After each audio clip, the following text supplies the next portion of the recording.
En esta unidad 8 vamos a ver una operación financiera particular dentro del grupo de los préstamos que se denominan empréstitos. Podemos comenzar diciendo que cuando los gobiernos, ya sea nacional, provinciales o municipales, pero sobre todo nacionales y a veces provinciales, o también las empresas privadas necesitan cantidades importantes de dinero para financiar sus distintas erogaciones, ya sea en los gobiernos, gasto público en general o grandes obras de infraestructura, o los sectores privados financiando proyectos de inversión. Y estas importantes cantidades de dinero que requieren obviamente grandes desembolsos. Entonces, acudir a un solo prestamista suele resultar difícil por la magnitud de las sumas en cuestión. Es por este motivo que suelen recurrir a lo que se denomina mercado de capitales y dividen las operaciones de créditos en cuotas partes representadas por títulos que reciben el nombre de bonos u obligaciones. Genéricamente se los denomina así, lo vamos a denominar con este nombre, bonos, que son adquiridos por ahorristas o inversores. Es decir, que estamos en presencia de una operación financiera que es un préstamo en realidad, pero un préstamo donde vamos a ver que el deudor es uno solo, pero los acreedores son múltiples, básicamente por la necesidad de los gobiernos o las empresas particulares de grandes sumas de dinero. Cuando estos bonos o títulos son emitidos por los gobiernos, reciben el nombre de bonos públicos o más genéricamente como títulos públicos. En tanto que si son emitidos por las empresas particulares, se suelen denominar obligaciones negociables. Si bien las leyes argentinas también hablan de otros títulos de deuda, como los casos de los debentures, estos no son de gran aplicación en la Argentina y lo más común es ver títulos públicos privados denominados obligaciones negociables. Estos bonos u obligaciones tienen algunas características distintivas respecto de los préstamos tradicionales. En primer lugar, comúnmente tienen plazos largos de vencimiento. En segundo lugar, las condiciones del préstamo las fija el deudor. Es quien a través de las condiciones de emisión se obliga a pagar periódicamente un interés a cierta tasa anunciada en el título y a rescatarlo en la forma y fechas designadas. Como ya dijimos, también existe una pluralidad de acreedores, pues los títulos se negocian eventualmente en los mercados de capitales. Otra característica es que cada obligación tiene un cierto valor nominal, ya escrito, ¿no es cierto?, en el título, y pueden ser emitidas a la par, bajo la par o sobre la par, según el precio que se obtenga en la colocación. Más adelante vamos a ver cada uno de estos conceptos. Su valor de colocación se denomina precio de emisión. Y finalmente debemos destacar también como característica distintiva es que existe una tasa de interés nominal pactada en las condiciones de emisión del préstamo y una tasa de rendimiento implícita que resulta del precio del título. Cuando los bonos o títulos son emitidos por los gobiernos, pueden ser nacionales, provinciales o municipales, si bien en la Argentina es mucho más habitual verlo en el gobierno nacional, reciben el nombre de bonos públicos o títulos públicos, en tanto que si son emitidos por las empresas particulares se denominan genéricamente obligaciones negociables. Quiere decir entonces que los préstamos que reúnen estas condiciones enunciadas recientemente son los que se denominan genéricamente empréstitos, de manera que podemos definir al empréstito como un préstamo de plazo preferentemente extenso en que el deudor fracciona la deuda entre distintos prestamistas, otorgando a cada uno de ellos un título representativo del crédito y que corresponde a una porción alícuota de la deuda. En cuanto a la clasificación de los empréstitos, podemos comenzar diciendo que esta puede realizarse desde distintos puntos de vista o teniendo en cuenta en consideración distintos elementos. Por ejemplo, según la entidad emisora se clasifican en públicos y privados. Públicos es cuando las obligaciones son emitidas por las entidades públicas, es decir, la nación, las provincias, las municipalidades o algún otro ente u organismo público oficial, y privados cuando las obligaciones son emitidas por entidades privadas. Según la titularidad de las cuotas partes, estas pueden ser o se clasifican en nominativos. En este caso, al título u obligación se incorpora el nombre del propietario, y si no, pueden ser al portador, donde la obligación es propiedad de quien la posee. Según la rentabilidad, los empréstitos pueden clasificarse con tipo de interés fijo, donde las obligaciones tienen una misma rentabilidad a lo largo de la vida del empréstito, es decir, en cada periodo de pago de intereses, estos se abonan siempre con la misma tasa de interés. O por el contrario, pueden ser empréstitos con tipo de interés variable o flotante, que en este caso son obligaciones con un tipo de interés variable, si variando en cada periodo de pago, es decir, el interés del periodo 1 será distinto al periodo 2, etc. Un caso particular que podemos destacar dentro de este grupo es el denominado bono de cupón cero. Este es un caso especial y es el caso de aquellos bonos que no pagan un cupón de intereses y el emisor solo se compromete a devolver el capital al vencimiento del bono. La tasa de interés que el emisor paga queda implícita en el precio de descuento al que eventualmente se emite el bono. Es decir, el bono generalmente se compra a un valor más bajo del valor nominal, con lo cual ahí queda implícito una tasa de interés. Según la posibilidad de conversión, los empréstitos se pueden clasificar en convertibles, que son aquellas obligaciones que pueden convertirse en acciones ordinarias de la entidad emisora bajo ciertas condiciones y después de haber transcurrido cierto tiempo, todas estas cuestiones que deben estar fijadas previamente en el contrato de emisión. O por el contrario, pueden ser no convertibles, que son los que no tienen la posibilidad de convertirse en acciones. Según el aval, pueden clasificarse con garantía especial, que son aquellos empréstitos que cuentan con la hipoteca o prenda sobre activos concretos de la entidad emisora, suficiente para cubrir el valor de la emisión.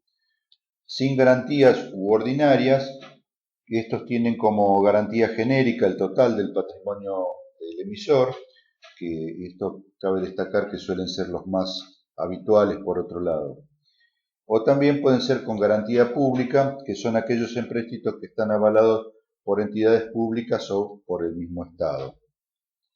Según el plazo de reembolso, se pueden clasificar en amortizables o redimibles, que son aquellos empréstitos que son reembolsables en el plazo y bajo las condiciones fijadas en la emisión, o por el contrario pueden ser perpetuas o no redimibles.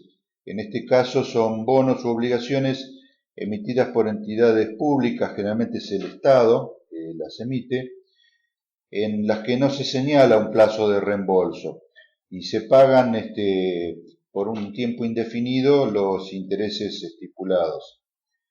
En estos títulos normalmente el emisor se reserva durante la emisión la facultad de amortizarlos en un momento dado, si así le conviene, o eventualmente su conversión en amortizables periódicamente, ya sea por sorteo o por algún otro sistema. Según las condiciones de emisión, se pueden clasificar con primas de emisión, en este caso son obligaciones cuyo precio de emisión es mayor que su valor nominal. Es decir, que el prestamista o los prestamistas entregan a la entidad emisora una cantidad superior al valor nominal de la obligación.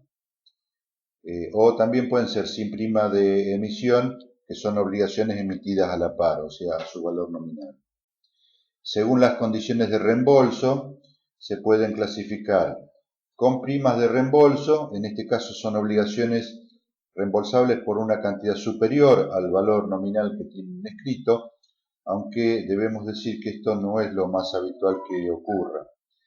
La prima de reembolso a su vez puede ser fija o variable y generalmente alcanza todas las obligaciones. Caso particular es cuando el beneficio es solo para determinada cantidad de títulos en cada amortización, y en este caso estamos en presencia de un empréstito con premios o lotes. Por el contrario, si no, pueden ser sin prima de reembolso y sin lotes, que es el caso en los que se reembolsan a su vencimiento por su valor nominal. Según el sistema de amortización que se aplique, los títulos amortizables o redimibles se pueden clasificar con amortización única al final del plazo señalado o con amortizaciones con reembolsos periódicos. En este caso se van amortizando en cuotas durante la vida del empréstito. Esta forma de amortizarlo puede ser cualquiera de las conocidas y pueden tener sistema de amortización por sistema francés, por sistema alemán, pueden ser variables en progresión aritmética, geométrica, es decir, la forma de reembolso o amortización que se estipule en cada título. Según la instrumentación de los empréstitos pueden clasificarse en escriturales, que son los más utilizados en la actualidad. Estos tienen la característica de que son títulos cuyas planchas no se imprimen. La titularidad de los empréstitos o de los títulos o cuotas partes está registrada en caja de valores, razón por la cual los titulares acreditan su tenencia mediante certificados de depósitos emitidos por dichas instituciones. Por el contrario, si no pueden ser cartulares, que en estos casos sí, las planchas son impresas y sus cupones son cortados físicamente para su cobro, pero como se ha mencionado, estos prácticamente están en extinción y no se utilizan. En cuanto a las partes intervinientes en un empréstito, como en todo préstamo, existe un deudor y un acreedor. En este caso, como dijimos, hay un solo deudor, pero hay múltiples acreedores. Más específicamente, las vamos a denominar de la siguiente manera. Por un lado, está la entidad emisora, también denominada prestatario o deudor. Lo primero que tenemos que decir es que la entidad emisora siempre es una persona jurídica, puede ser el Estado o pueden ser sociedades, pero son personas jurídicas. A diferencia de lo que vamos a ver con los acreedores, que sí pueden ser personas físicas también.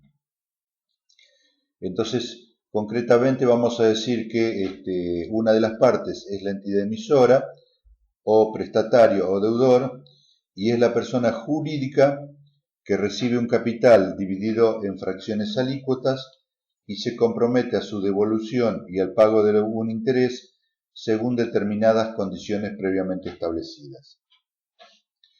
La otra parte, denominada o conocida como los obligacionistas, también llamados prestamistas o acreedores. Estas son las personas físicas, humanas o jurídicas, prestamistas del capital dividido en partes alícuotas llamadas obligaciones y representadas documentalmente por títulos negociables. Al adquirir los títulos, los obligacionistas, es decir, los acreedores, adquieren ciertos derechos. En primer lugar, adquieren el derecho al cobro de los intereses, también al reembolso del capital, incluidas primas y posibles lotes si los hubiera, según condiciones de emisión, y a la libre transmisión o negociabilidad del título.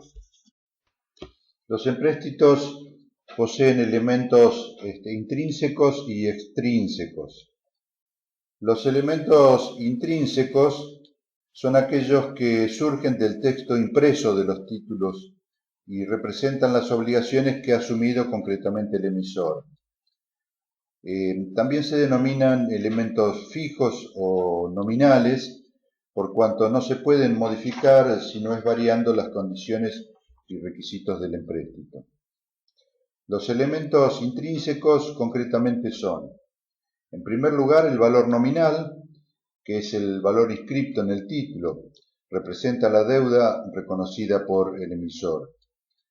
Este valor nominal generalmente es el valor del reembolso del título, aunque también puede ser que el valor de reembolso sea distinto, en cuyo caso también se hallará este valor entre los elementos fijados en la emisión.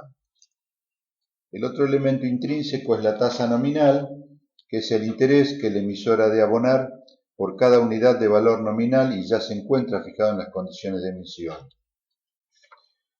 Otros elementos intrínsecos también son la duración del empréstito, la forma de reembolso del capital, la forma del pago de los intereses y las modalidades de emisión y de reembolso.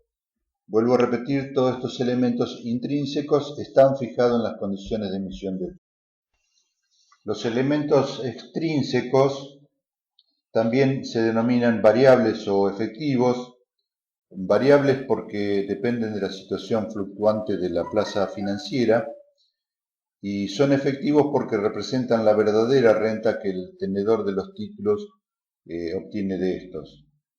Dichos elementos son, en primer lugar, el valor efectivo del préstamo o empréstito, que es el valor real del empréstito, ya sea la suma efectivamente pagada por el prestamista al integrar la suscripción, o el precio de negociación o cotización a que ha sido vendido o transferido el título con posterioridad a su emisión.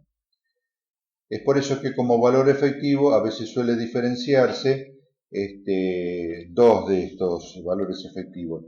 Uno que sería el valor efectivo o precio de emisión, que es el importe real que recibe a cambio de la promesa de pago el emisor, y el otro es el valor de cotización o precio de plaza o valor real de plaza, que es el precio que se obtiene en una negociación secundaria del título en el mercado.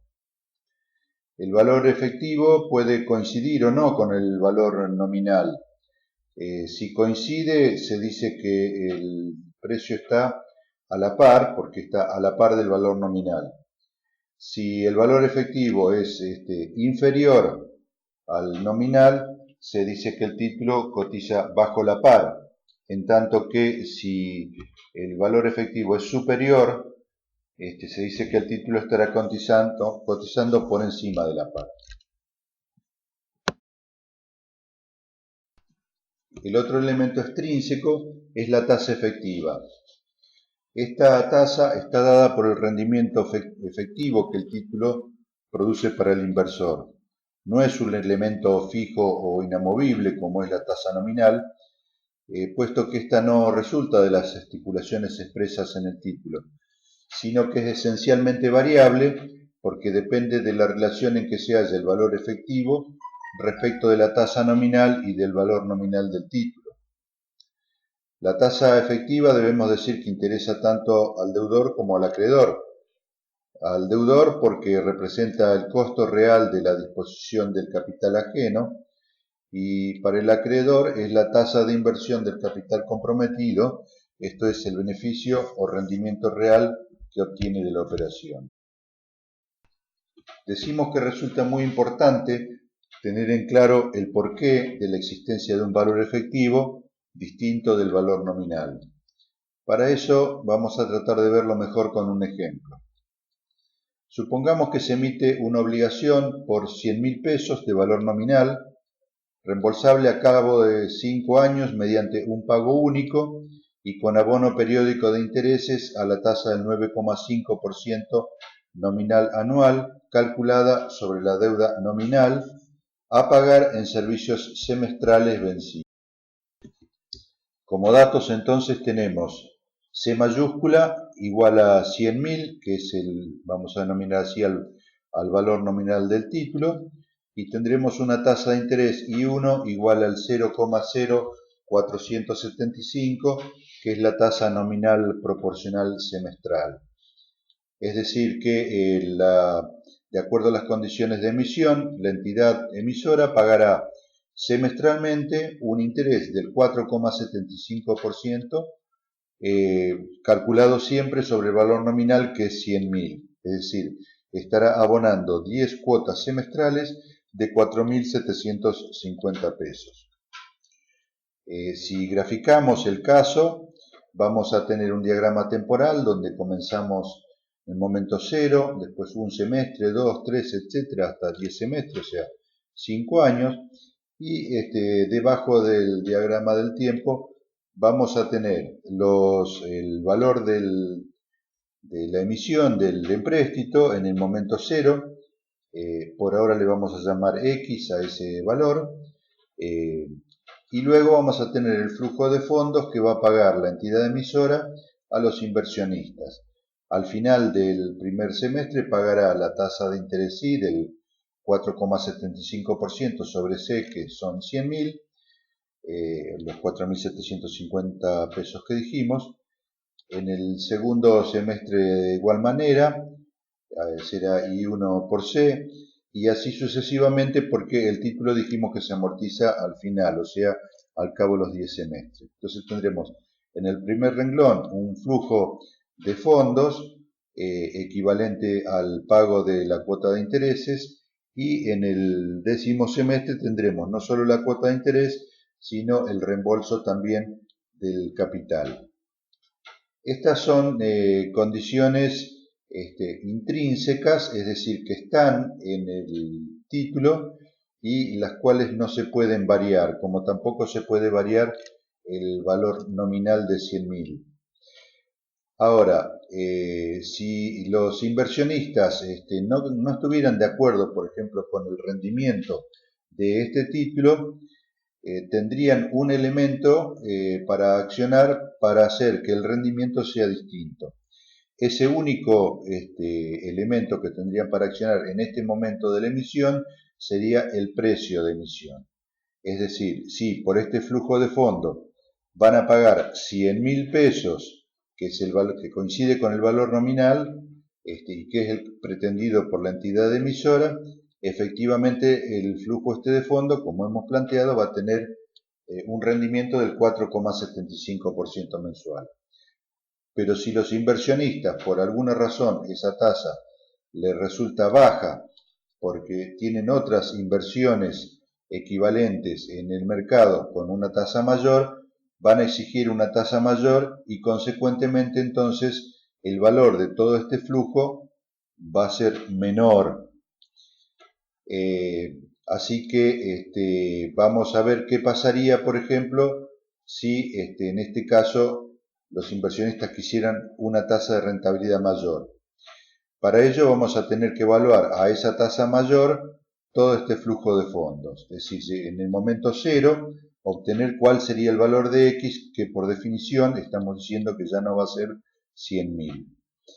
Entonces nos encontramos en el primer renglón con un flujo de fondos que, como pueden ver ustedes, son cuotas periódicas y constantes que tenemos que llevarlas al momento 0, y esto sería, no es otra cosa que el valor actual de una renta inmediata y de pagos vencidos. Y finalmente tenemos el importe C al cabo del 10º semestre, que simplemente habría que actualizarlo por los 10 semestres a la tasa pretendida ahora por el inversor.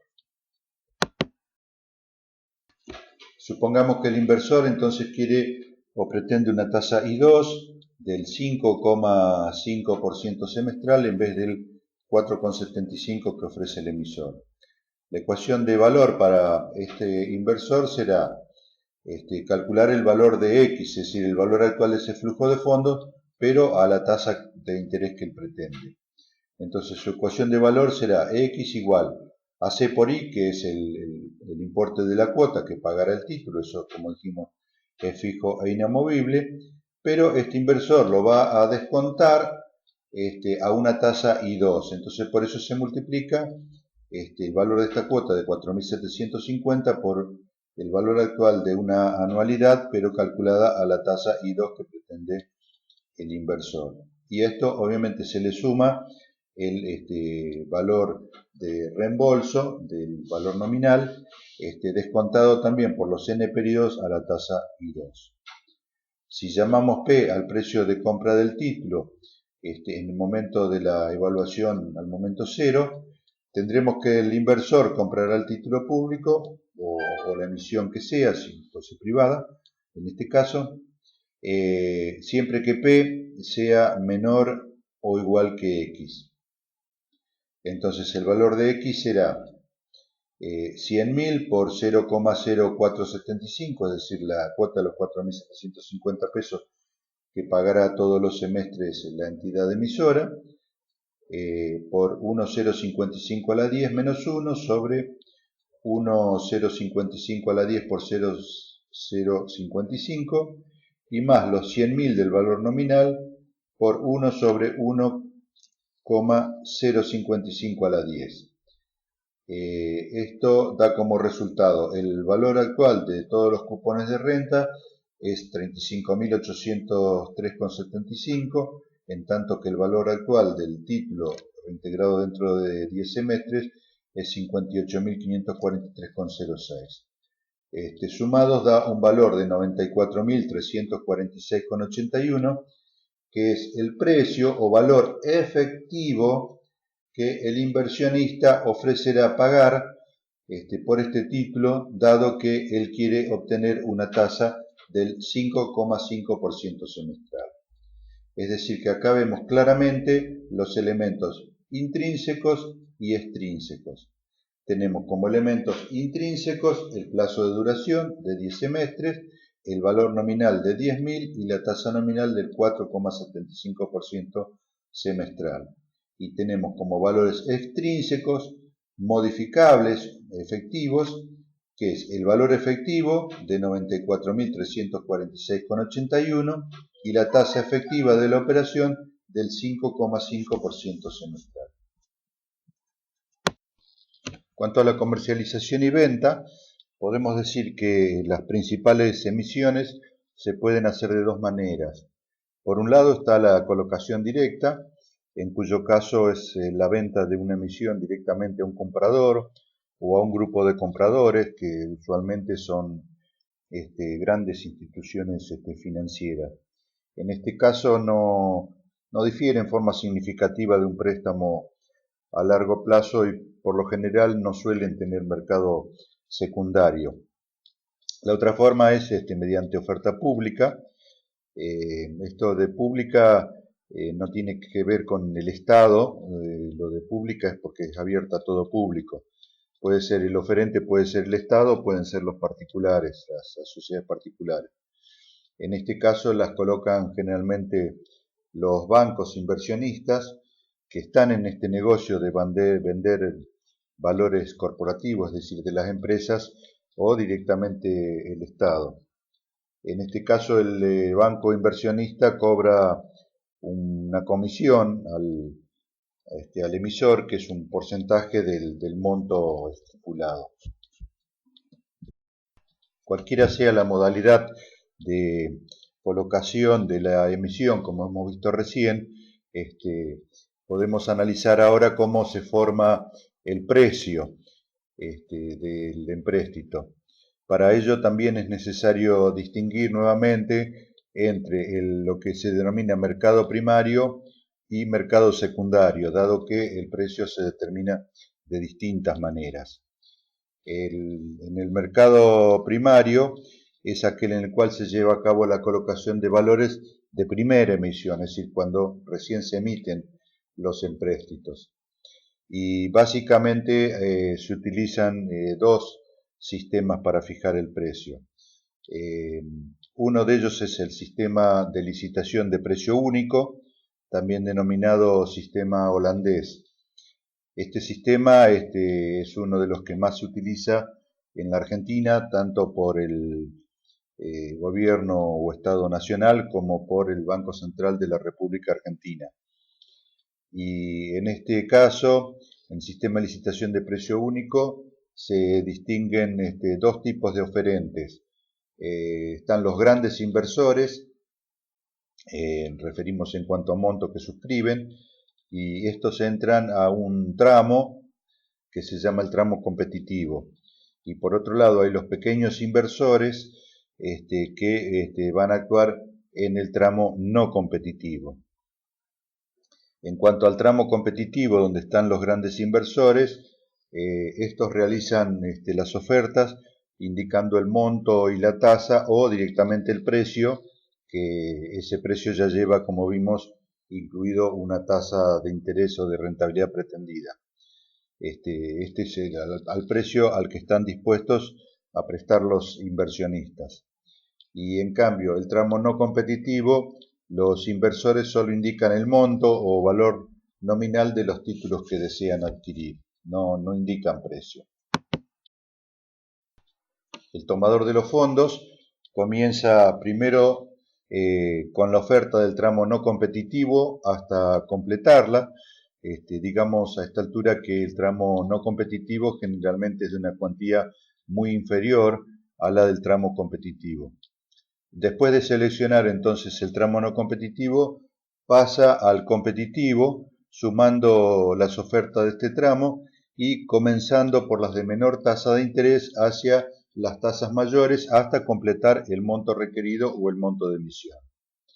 La tasa correspondiente a la oferta que cerró la emisión se denomina tasa de corte y es la que recibirán todos los oferentes, tanto los competitivos como los no competitivos. El otro sistema es el sistema de licitación por precio múltiple.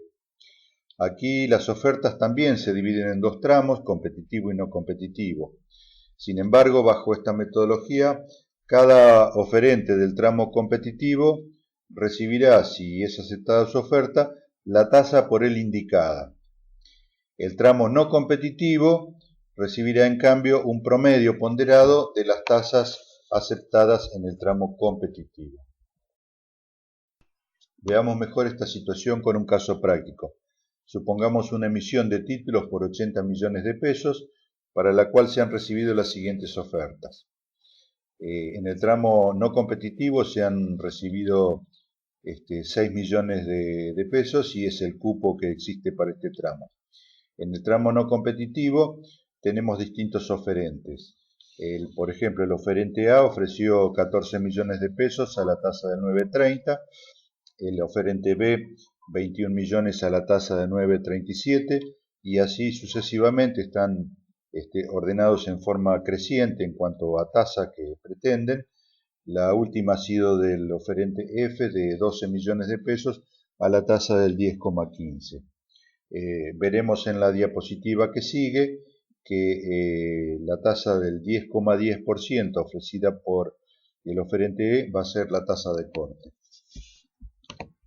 En el sistema de precio único holandés se van a aceptar las ofertas de A, B, C, D y del oferente E solamente se van a tomar 2 millones de pesos porque con eso se completan ya los 74 millones del tramo competitivo, que sumado a los 6 del no competitivo se completa la emisión de 80 millones. Como dijimos recientemente, la tasa que se pagará a todos los oferentes será única e igual a la tasa de corte del 10,10%. Esta tasa la recibirán todos los oferentes del tramo competitivo como todos los oferentes del tramo no competitivo. En el caso del sistema de licitación por precio múltiple, las ofertas que se aceptan serían iguales que en el caso anterior, con la diferencia que aquí cada inversor recibe la tasa que ofertó. Es decir, el oferente A recibirá la tasa de 9,30, el oferente B de 9,37, etcétera, hasta el último que ofrecerá la tasa del 10,10%. En cambio, los pequeños inversores reciben una tasa promedio de aproximadamente el 9,55%, que se calcula como veremos seguidamente. tenemos el oferente A que hizo una oferta de 14 millones al 9,30%. En el periodo de duración de este título serán en pesos 1.302.000 lo que se pagará de intereses. El oferente B ofreció 21 millones al 9,37, de intereses entonces será 1.967.700, y así seguimos calculando los intereses por cada uno de los inversores, tomando del E, como dijimos, 2 millones a la tasa del 10,10, lo que generará intereses por 202.000 pesos. Si sumamos los capitales, como ya dijimos, esto suma 74 millones, y si sumamos los intereses que se van a abonar a estos inversores, da 7.065.700. Si hacemos la relación entre estas dos magnitudes, es decir, los intereses dividido el capital tomado, eso nos da igual a 0,09548, es decir, aproximadamente 9,55%, que como dijimos es la tasa que recibirán los oferentes del tramo no competitivo. Bueno, estos dos sistemas entonces responden al mercado primario, es decir, cuando se hace la primera emisión. El otro mercado es el mercado secundario, y aquí se negocian títulos ya emitidos. Es de destacar que en este mercado ya el emisor de las obligaciones o de los bonos ya no interviene. Aquí son operaciones que se realizan entre ya tenedores secundarios de los títulos públicos o de las obligaciones negociables. Aquí los bonos cambian de manos entre compradores y vendedores, y los precios se establecen a través de la oferta y demanda del mercado de capitales. Vamos a ver ahora un poquito más en detalle el flujo de fondos de un título o un bono, ¿no es cierto? Algo ya vimos anteriormente cuando vimos el valor efectivo, pero vamos a profundizar ese concepto. Es muy importante que tengamos en cuenta que cuando se compra un bono, se adquieren el derecho a cobrar una corriente de intereses y una corriente de capital a lo largo del periodo de tiempo que dure el bono. En cuanto a los pagos de capital o esa corriente de capital o flujo de capital, de pago de capitales, como ya dijimos en su momento, se pueden realizar básicamente bajo dos modalidades. Por un lado, tenemos por medio de un pago único al vencimiento de la obligación. A este tipo de bono se lo llama bono bullet, y tiene un flujo de efectivo exactamente igual al que se conoce como sistema americano de amortización, y que nosotros vimos en la unidad respectiva de préstamos bajo el título de otras modalidades de cancelación. O puede hacerse también por medio de pagos periódicos que pueden coincidir o no con el pago de intereses. Recuerden que para este caso dijimos se puede aplicar sistema francés, alemán, etc. La porción del título que aún no amortizó se denomina valor residual, y es lo que en los préstamos denominamos saldo de deuda. Cabe recordar que en el caso del inciso A, es decir, del bono bullet, el valor residual siempre es el valor nominal porque el título no amortiza hasta el final. Pero en el caso del inciso B, cuando se hacen pagos periódicos, el valor residual se va modificando periodo a periodo, y esto es muy importante tenerlo en cuenta porque a su vez los intereses se van a calcular sobre el valor residual.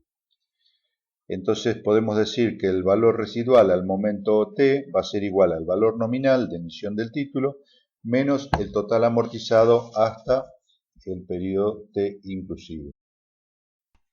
En cuanto al otro flujo, que es el de pago de intereses, como recién dijimos, se calculan siempre sobre el valor residual y generalmente se realizan a intervalos periódicos de tiempo, por ejemplo en forma semestral, trimestral, etc. Y pueden ser abonados generalmente bajo dos modalidades, como ya vimos también al ver clasificación de los empréstitos. Uno de ellos es a tasa fija.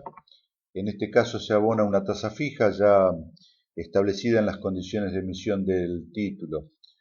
Es decir que en este caso el inversor obtiene un flujo de caja previsible durante toda la vigencia de la obligación.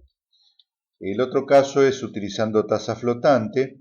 En este caso se especifica una tasa de referencia y en cada periodo se devengan los intereses según el valor que tiene dicha tasa al comienzo de este periodo.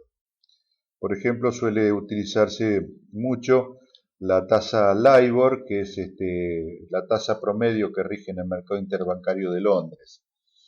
En el prospecto de emisión también deben especificarse la duración de cada uno de los periodos, tanto sea de amortización como de renta, y también la forma de contar los días, porque en los mercados existen distintas formas de contar los días.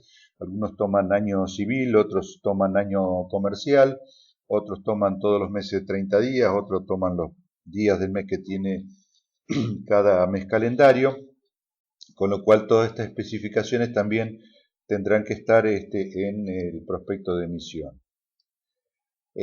Vamos a decir que los intereses que se han devengado en el periodo actual de renta se denominan intereses corridos y pueden ser calculados de la siguiente fórmula. Es decir, los intereses corridos van a ser igual al valor residual por la tasa anual por la cantidad de días del periodo transcurrido de renta sobre la cantidad de días de año. Es decir, con la fórmula tradicional de cálculo de intereses que conocemos. También puede decirse que en general se suele hablar simplemente de cupón y cuando se habla simplemente de cupón se debe entender que se está refiriendo al cupón de intereses. Una vez que diseñado y conocido el flujo de caja de un bono, se puede proceder a determinar su precio, es decir, a evaluarlo, o lo que es lo mismo a determinar su valor efectivo o su valor extrínseco. Este estará representado por el valor presente de la corriente de los cupones de interés y la amortización del capital, teniendo en cuenta, como dijimos siempre, la forma en que esta amortización se realiza.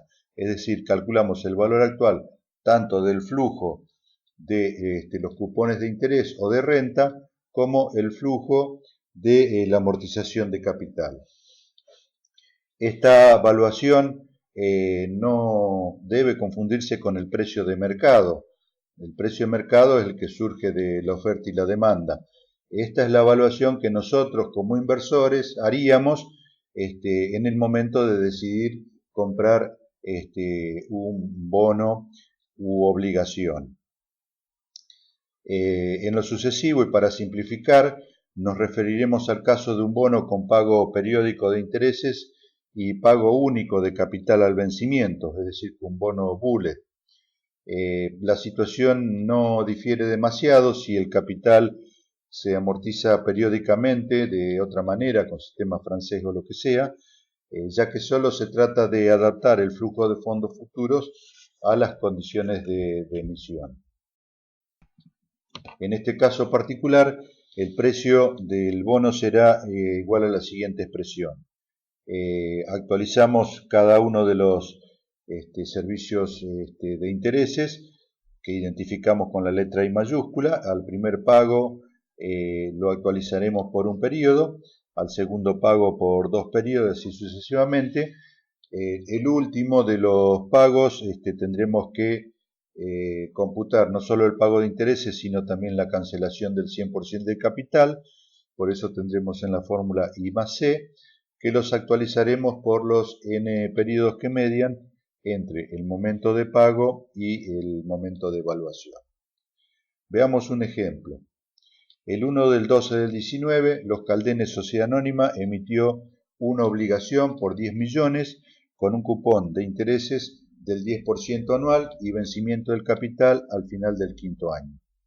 Es decir, un bono bullet, da 5 años de plazo con pago de intereses en forma anual a la tasa del 10% y el reintegro total al final del quinto año. En ese momento, los inversores de deuda reclamaban un rendimiento del 11% para inversiones de riesgo similar.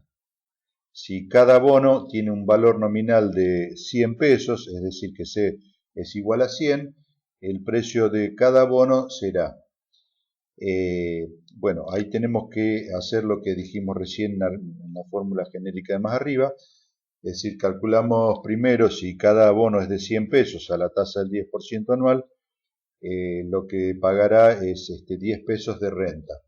Entonces a los primeros 10 pesos los actualizaremos a la tasa pretendida por el inversor del 11% durante un periodo. Al segundo pago de 10 pesos lo actualizaremos siempre a la tasa del 11 anual por 2 periodos, así sucesivamente. Y el último pago actualizaremos los 10 de intereses más los 100 del bono, 110 a la tasa del 11% durante 5 periodos. Eso nos da un valor de 96,30 pesos. Es decir, que este es el valor que pagarán los inversores por este bono. Es decir, no pagarán 100 pesos como es la pretensión o era la idea, ¿no es cierto?, del emisor, sino que seguramente las condiciones del mercado puede que hayan cambiado y hay otras inversiones de riesgo similar que devengan esta tasa del 11% anual, con lo cual ellos pagarán por este empréstito o este bono solamente 96 pesos con 30 centavos, lo que les asegura una tasa de interés o tasa de rendimiento del 11% anual. Como el bono paga 5 cupones fijos de intereses de 10 pesos cada uno y el capital de 100 pesos al final, también podríamos utilizar la fórmula de valor actual de una renta temporaria inmediata, vista en la unidad 4, en el apartado 421, para evaluar la corriente de intereses y luego sumar el valor actual del capital, tal como se hizo en el ejemplo de esta misma unidad en el apartado 8.3. Si hubiéramos hecho este cálculo, hubiéramos tenido que el precio es igual a 10 pesos, que sería la cuota de intereses, multiplicado por una anualidad de 5 términos al 11% anual, más los 100 pesos actualizados al 11 anual también durante 5 periodos, y también hubiéramos obtenido de esta manera los 96 pesos con 30 como precio del bono. Debemos aclarar, no obstante, que en la práctica a veces esta fórmula no siempre es factible de ser utilizada debido a la falta de equidistancia perfecta entre los pagos. Por ello es que muchas veces se recurre a funciones adaptadas en planilla de cálculo para realizar estas evaluaciones. Otros conceptos que debemos conocer cuando se habla del precio de un bono son los de valor técnico y paridad. El valor técnico es una forma de expresar el valor de rescate del título al momento actual. Es el valor que debería tener el título desde el punto de vista estrictamente técnico, es decir, de acuerdo a condiciones de emisión, sin tener en cuenta las condiciones del mercado. Este valor técnico es igual al valor residual del título, que según el sistema de amortización será uno u otro. Recuerden el sistema Bullet, por ejemplo, el valor residual siempre es el valor nominal, más los intereses devengados del cupón hasta el momento del cálculo. Es decir, es el interés del cupón corrido que ya vimos. O sea que el valor técnico al momento T sería igual al valor residual más el interés del cupón corrido al momento T. En cambio, la paridad se expresa como una relación porcentual entre el precio de mercado del bono y su valor técnico. Es decir, que la paridad es igual al precio de mercado dividido el valor técnico al momento T. Cuando este cociente es superior a 1, se trata de una cotización sobre la par, es decir, el precio de mercado es superior a su valor técnico. Si es igual a 1, se habla de la cotización a la par, y al ser menor que 1, se tiene cotización bajo la par. Como ya se expresara para el ejemplo en cuestión, la paridad al momento de la emisión resulta del 96,3%, ya que el valor de mercado es 96,30, el valor técnico al momento de la emisión es 100 pesos, es el valor nominal, con lo cual se obtiene el 0,963, o sea, 96,3% de paridad. Si tuviéramos que evaluar un bono, no ya en su momento de emisión, sino luego de emitido, puede que nos encontremos casi seguramente que lo tendremos que evaluar entre dos periodos de renta, es decir, cuando ya ha transcurrido un tiempo de su emisión o del pago del último cupón de renta.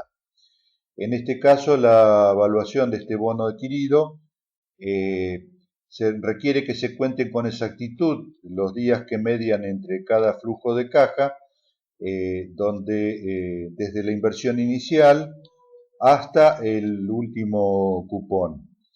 Es decir, sintéticamente lo que quiero decir es que es necesario que se cuente con exactitud los días que median entre la fecha que se va a comprar este título o evaluar y cuándo se va a pagar cada uno de sus flujos, ya sea de renta o de amortización. Veamos este caso también con un ejemplo. Supongamos que el 11 del 3 del 15 se ha comprado la obligación de una compañía de un valor nominal de 100 pesos que tiene un cupón anual del 10% con intereses semestrales, pagadero los días 15, 6 y 15 del 12 y pago único del capital el 15 del 12 del 2016. Se ha pagado por la misma pesos 95 pesos y se quiere determinar su rendimiento. En este caso, en vez del diagrama temporal que ustedes ya conocen, podemos hacer también un cuadro que lo representaríamos de esta manera. En la primera columna vamos a tener la fecha, en la segunda los días desde la compra hasta cada una de las fechas y el cupón que vamos a estar evaluando. Recuerden que dijimos que el título fue comprado el 11 de marzo del 2015 y el primer cupón de renta está venciendo el 15 del 6, es decir que entre el 15 de marzo y el 15 de junio median 96 días y el cupón, dado que el valor nominal era de 100, la tasa del 10 anual, pero el pago de intereses semestrales, o sea, al 5%, los intereses del cupón que se abonarían serían 5 pesos. El 15 del 12 está el otro pago, el cupón de renta nuevamente por 5. Han transcurrido desde el 11 del 3 279 días. El 15 del 6 del 16 se estaría pagando el otro cupón de renta de 5 pesos. Median ahora desde el 11 del 3 hasta el 15 del 6 del 16 462 días. Y por último, el 15 del 12 del 2016 se pagarían los 5 pesos de renta más los 100 pesos de amortización del título o el cupón, y median desde la fecha de la inversión 645 días. Expresamos entonces este flujo de efectivo del bono ajustando el exponente por el cual las vamos a actualizar. Dijimos que se había pagado 95 pesos y este valor o precio de compra es igual al descuento de los flujos de caja, es decir, 5 pesos en los 3 primeros periodos y 105 en el último, que los actualizaremos dividiéndolos por 1 más una tasa de interés que queremos calcular, elevado a la cantidad de días que median, de acuerdo al cuadro anterior, dividido 365 en cada caso. Por iteración o aproximaciones sucesivas o por planilla de cálculo, resulta que la tasa anual de rendimiento de este título, que ha sido comprado a 95 pesos, para el inversor va a ser del 15,39% anual. Vamos a ver ahora distintas medidas de rendimiento de un título. Podemos decir que el rendimiento de los títulos o bonos se pueden expresar básicamente de dos formas: a través de valores absolutos o a través de valores relativos. En valores absolutos son las ganancias medidas en pesos. Estas vienen dadas por los intereses y por las ganancias de capital. Estas últimas dependen de que el bono pueda venderse a un precio más alto del que se pagó en el momento de su adquisición. Por supuesto que así como hay ganancia de capital, también puede haber pérdidas cuando los bonos bajan y uno los tiene que vender a un precio menor que los compró. En cuanto a los rendimientos en valores relativos, estos son ampliamente utilizados por los inversores y por los operadores del mercado. Y las principales medidas de rendimiento en valores relativos son las siguientes. En primer lugar, tenemos el denominado rendimiento al vencimiento. Una de las medidas más populares del rendimiento de una inversión en bonos es la llamada tasa interna de retorno o TIR. La TIR es la tasa que iguala el valor presente de los flujos de fondo, tanto de intereses como de capital, con el valor efectivo del bono. Esta representa la tasa que ganaría el inversor si mantiene el bono hasta el vencimiento, reinvirtiendo los intereses a la misma tasa del 11%, en el ejemplo que hemos dado. Para mantener el rendimiento, los cupones deberían reinvertirse en otro bono igual, que debería ser adquirido necesariamente a una paridad que sostenga la TIR pretendida. La definición que hemos dado recientemente no tiene en cuenta las oportunidades de venta y reinversión de las que contará el inversor a lo largo de la vida del bono. Por lo cual tenemos que decir que la TIR no es una medida representativa del rendimiento cuando el bono se vende antes del vencimiento. La TIR es una medida representativa del rendimiento cuando el título público o el bono se mantiene hasta su vencimiento. Nosotros dijimos que el rendimiento del 11% de las obligaciones de los Caldenes Sociedad Anónima representaba una tasa implícita, ya que esta es la tasa que iguala el precio del bono con su flujo de caja futuro, como se muestra a continuación. Bueno, ahí reiteramos el cálculo que hicimos oportunamente, actualizando todo el flujo de fondos de estos bonos, y llegábamos que con una tasa del 11% anual, el valor del bono era del 96,30 centavos, 96 pesos con 30 centavos. Como vimos antes, entonces, el 11% es la tasa de interés que iguala el valor presente de la corriente de efectivo que proporciona el bono con su precio de hoy. En realidad, la I esta no es otra cosa que la TIR o la tasa interna de retorno. Otra medida relativa del rendimiento de los títulos o bonos es el denominado rendimiento corriente. Relaciona el cupón de intereses del periodo corriente con el precio del bono en ese momento. Así que la fórmula de rendimiento corriente vendría a ser el valor del cupón dividido el precio del bono. Dado que en el caso concreto que vimos, el rendimiento corriente sería 10 pesos, que es la renta en ese momento de ese cupón del bono, dividido 96,30, que es el precio de compra del bono. El rendimiento corriente nos da un 10,38% en este caso.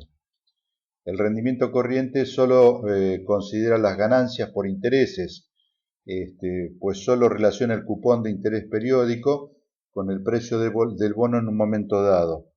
En cambio, la TIR usa todos los cupones del bono para el cálculo de la rentabilidad, incluyendo también las ganancias de capital y la reinversión de los cupones a la misma TIR, con lo cual parecería ser la TIR una medida de rendimiento absoluto más completa, digamos, que el rendimiento corriente. El rendimiento corriente es un coeficiente de comparación que suele utilizarse para compararlo con la tasa de mercado y con el cupón corriente de otro bono en todo caso. Es una medida, como dijimos, si se quiere, incompleta de la rentabilidad de un bono, ya que no tiene en cuenta la reinversión de los cupones y tampoco tiene en cuenta las ganancias o pérdidas de capital generadas por los cambios en el precio del bono. Finalmente vamos a ver los conceptos de nuda propiedad y usufructo. Para ello vamos a comenzar diciendo que en algunas oportunidades el titular de un bono necesita obtener liquidez. Para obtener esta liquidez puede vender los derechos de cobro, ya sea del bono en su totalidad o alguno de los derechos que el mismo otorga, que pueden ser los derechos de cobrar los intereses o los de cobrar la amortización del capital. Este traspaso o venta se realizará siempre teniendo en cuenta el tipo de interés de mercado. La posesión de los derechos de cobro del capital se denomina nuda propiedad y el derecho a percibir los intereses de dicho capital se denomina usufructo. Se ejerce la propiedad plena de la cosa cuando se tiene la nuda propiedad y se goza del usufructo. Más específicamente, desde un punto de vista financiero podemos definir a la nuda propiedad como el valor actual en una época dada de las cuotas de capital aún no abonadas calculadas a una determinada tasa de evaluación que podrá ser igual o distinta del tipo de interés y del empréstito. A la nuda propiedad se la denota con la letra mayúscula K. En cambio, al usufructo se lo puede definir como el valor actual en una época dada de las cuotas de interés aún no abonadas, calculadas a una determinada tasa de evaluación que podrá o no coincidir con la tasa I del empréstito. Se lo denomina con la letra U. Como ya dijimos anteriormente, se ejerce la propiedad plena de la cosa cuando se tiene la nuda propiedad y se goza del usufructo. Es decir, que el valor del usufructo o del bono será igual a la suma de la nuda propiedad más el usufructo. Vamos a trabajar con la siguiente nomenclatura. Vamos a denominar con la B corta mayúscula al valor nominal del empréstito establecido en las condiciones de emisión. Vamos a denominar con la letra I minúscula a la tasa de interés de emisión o también denominada tasa nominal. Con la letra B corta mayúscula prima, B prima, al valor efectivo del préstamo. Y con la letra I prima minúscula a la tasa de interés de evaluación, también llamada tasa efectiva de la operación. El precio que se paga por una obligación en un momento dado, sea este el de emisión u otro cualquiera, y que es el valor efectivo de dicha obligación en ese momento, es, como se dijo, igual a la suma de dos valores actuales, el usufructo y la nuda propiedad. Es decir, entonces, que B', es decir, el valor efectivo o valor que se abona por una obligación en un momento cualquiera, es igual a K más U, de donde se desprende claramente que el usufructo es la diferencia entre el valor efectivo del préstamo y la nuda propiedad, es decir que U es igual a B' menos K. En cambio, si se considera la tasa I de emisión igual a I', que es la tasa de mercado, el valor efectivo será igual al valor nominal, es decir que B será igual a B', y el usufructo entonces estará dado por U es igual a B menos K. Es obvio que existe una proporcionalidad entre las tasas y los intereses, ya que los intereses pagados son proporcionales a la tasa nominal y por lo tanto los valores actuales de esos intereses son también proporcionales a dicha tasa. Y lo mismo ocurre con la suma de tales valores actuales, o sea, del usufructo. Teniendo en cuenta ello, resulta entonces que I' por B' menos K será igual a I por B menos K, es decir, la tasa de interés de mercado aplicada sobre la diferencia entre el valor de mercado del título menos la nuda propiedad, es decir, el usufructo en términos reales, es igual a la tasa de interés de emisión, o sea, I, aplicado sobre B menos K, o sea, el usufructo en términos nominales. Haciendo pasaje de término respectivo, despejando B', primero dejamos a la izquierda en el primer miembro B' menos K, pasamos I' al otro término dividiendo y luego despejamos B', con lo cual nos queda igual a K menos B menos K por I sobre I'. Con esta fórmula podremos calcular en cualquier momento el valor efectivo del título, teniendo en cuenta el valor de la nuda propiedad y teniendo en cuenta el valor nominal del título. Y por supuesto, ambas tasas de interés, la de emisión y la de mercado. De ello se puede deducir entonces que si, como dijimos, el usufructo es igual a B' menos K, reemplazamos B' por la fórmula que recién hemos obtenido, ahí simplificamos K, que está positivo y negativo, con lo cual nos está quedando que la fórmula de usufructo es igual a B menos K por I sobre I'. Estas fórmulas son independientes de la forma de amortización que se adopte y aplicable por lo tanto a las más variadas combinaciones. Estamos refiriéndonos a las fórmulas de cálculo del valor efectivo del préstamo y del usufructo. Lo que varía naturalmente en cada situación es el valor de K, que debe amoldarse a las condiciones especiales de amortización, es decir, si es una amortización tipo bullet, si es francés, alemán o lo que sea. Teniendo en cuenta lo dicho precedentemente, vamos a analizar el caso del reembolso único al final del plazo, es decir, un título bullet. La diferencia, si la amortización no es esta, vendría dada solamente porque en cada caso tendríamos que aplicar el tipo de amortización que corresponda. Y lo vamos a analizar en las dos situaciones que se pueden dar, que son que la tasa de interés de mercado sea igual a la tasa nominal del título o del bono, o que sea distinta.